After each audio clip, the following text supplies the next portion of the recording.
আজকের জেনারেশন চাঁদ দেখা বলতে বোঝে ইন্টারনেট নিউজ পোর্টালে স্ক্রল করা। কিন্তু 90 দশকেও 29 রোজার বিকেলে পশ্চিম আকাশের সেই সরু রূপালী রেখা খোঁজার যে তীব্র ব্যাকুলতা ছিল তা আজ বিলুপ্ত প্রায়। 1998 সালের সেই রাত 10টার চাঁদ দেখার ঘোষণা স্মৃতি আজও অমলিন। যখন দেশের কোথাও চাঁদ দেখা না যাওয়ায় সবাই নিরাশ হয়েছিল, আর হঠাৎ খবরের শেষে ঘোষণার পর পুরো পাড়ায় মহল্লায় আনন্দের হুল্লোড় উঠেছিল।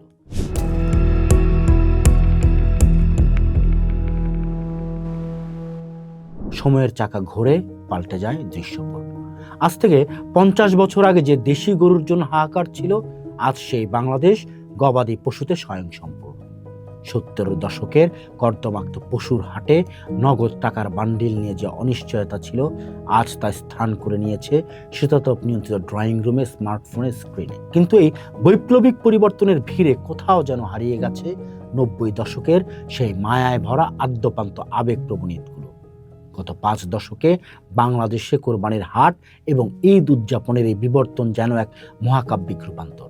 স্বাধীনতার পরবর্তী কয়েক দশকে বাংলাদেশের কোরবানির হাট ছিল পুরোপুরি ভারতীয় ও নেপালি গবাদি পশুর উপর নির্ভরশীল। দেশি গরুর অপ্রতুলতা আর সীমান্ত পার হয়ে আসা পশুর অনিশ্চয়তায় ক্রেতাদের কপালে চিন্তার ভাঁজ থাকত। কিন্তু গত কয়েক দশকে দেশ জুড়ে গড়ে ওঠা অসংখ্য ডেইরি ফার্ম এবং খামারের বদৌলতে বাংলাদেশ মাংস উৎপাদনে স্বয়ংসম্পূর্ণ। স্মার্ট ও ক্যাশলেস লেনদেনের ছোঁয়া বদলে দিয়েছে হাটের চিরাচরিত চিত্র।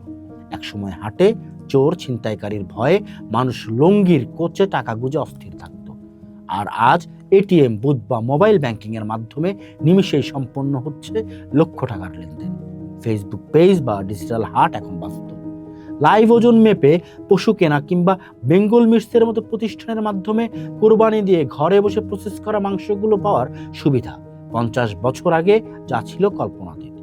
এখন গরুর বাহারি নাম রাখা হয়, যা সামাজিক যোগাযোগ মাধ্যমে ভাইরাল হয়। অবকাঠামোগত উন্নয়নে এসেছে বড় পরিবর্তন। সিসিটিভি ক্যামেরা ও ভেটেরিনারি টিমের উপস্থিতি হাটগুলোতে এখন অনেক বেশি সুশৃঙ্খল।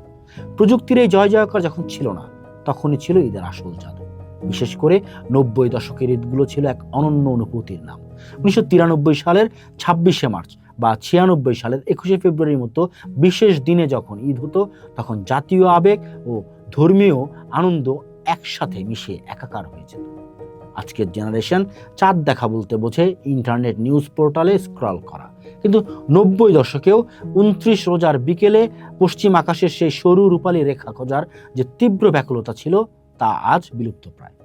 1998 সালের সেই রাত 10টার চাঁদ দেখার ঘোষণা স্মৃতি আজও অমলিন। যখন দেশের কোথাও চাঁদ দেখা না যাওয়ায় সবাই নিরাশ হয়েছিল, আর হঠাৎ খবরের শেষে ঘোষণার পর পুরো পাড়ায় মহল্লায় আনন্দের হুল্লোড় উঠেছিল। বর্তমান সময়ে হোয়াটসঅ্যাপে একটি ঈদ মোবারক স্টিকার পাঠিয়ে শুভেচ্ছা জানানো হয়, কিন্তু 90 দশকে ঈদ মানেই ছিল আজাদ প্রোডাক্টস বা হলমার্কের কার্ডের রমরমা। 1 টাকা বা 2 টাকায় সেই সাধারণ ঈদ কার্ড কাপা কাপা হাতে লেখা কবিতার ছন্দে যে মায়া ছিল, তা আজকের ইমোজি দিতে পারে না। ঈদের সকালে নতুন জামা লুকিয়ে রাখা সেই প্রবণতা, আর বড়দের পা ছুঁয়ে সালামি করার চকচকে নোটের সালামি আদায়ের সেই প্রতিযোগিতা, এসবই ছিল সুইট 90s কিডসদের ঈদের মূল প্রাণ। মেলা থেকে টিনের পিস্তল, বারুদের চাকতি বা তালপাতার বাঁশি কেনা ছিল এক পরম পাওয়া। রংপুরের সেই নবপ্রবর্তিত কোন আইসক্রিম খাওয়ার জন্য দীর্ঘ লাইনে দাঁড়িয়ে থাকার রোমাঞ্চ আজও দামি রেস্টুরেন্টের খাবারে খুঁজে পাওয়া দুষ্কর। বিটিভির ইত্যাদি, হুমায়ুন আহমেদের নাটক আর আনন্দমেলা ছিল 90 দশকের ঈদের অবিচ্ছেদ্য অংশ। পুরো পরিবার এক সোফায় বসে টেলিভিশন দেখার সেই বন্ধন আজ ব্যক্তিগত স্মার্টফোনের স্ক্রিনে বন্দী হয়ে গেছে। আগে ঈদের আনন্দে হিন্দু মুসলিম বা বর্ণভেদ ছিল না, সবাই মিলেমিশে উৎসবের আনন্দ ভাগ করে নিত।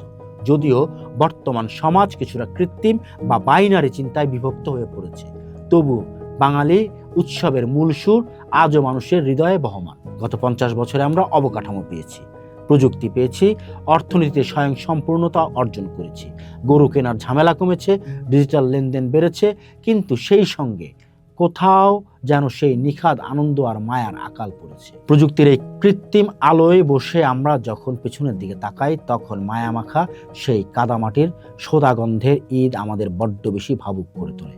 পরিবর্তন অনিবার্য, কিন্তু 90 দশকের সেই সোনালী স্মৃতিগুলোই আজ আমাদের অস্তিত্বের গভীর ঈদের চিরন্তন রূপ হয়ে টিকে থাকবে।